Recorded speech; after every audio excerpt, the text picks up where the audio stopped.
చిన్న, సన్నకారు రైతులకు సాగులో ఎదురయ్యే నీటి సమస్యను తీర్చడంతో పాటు ఆధునిక పద్ధతులను పరిచయం చేసేందుకు ఆంధ్రప్రదేశ్ సర్కార్ కసరత్తు చేస్తోంది. రైతులందరికీ బిందు, తుంపర సేద్య పరికరాలు అందించేందుకు ఏర్పాట్లు చేస్తోంది. ఉద్యాన, మైక్రో ఇరిగేషన్, వ్యవసాయ మౌలిక వసతుల కల్పనపై జరిగిన సమీక్షలో సీఎం జగన్ నిర్ణీత కాలంలోగా ఈ సదుపాయాలను రైతులకు అందించాలని అధికారులకు ఆదేశాలు జారీ చేశారు.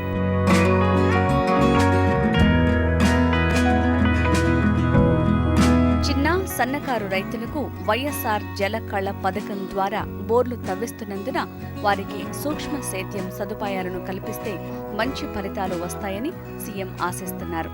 అందరికీ ఫలాలు అందాలని సీఎం స్పష్టం చేశారు. చిన్న, సన్నకారు రైతులకు ఎలా మేలు చేయాలన్న అంశంపై కార్యాచరణ ప్రణాళిక రూపొందించాలని ఆదేశించారు.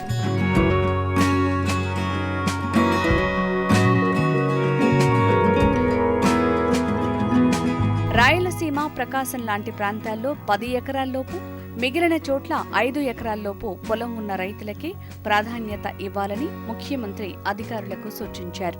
పూర్తి స్థాయిలో కసరత్తు జరిపి కార్యాచరణ రూపొందించాలని ఆదేశించారు.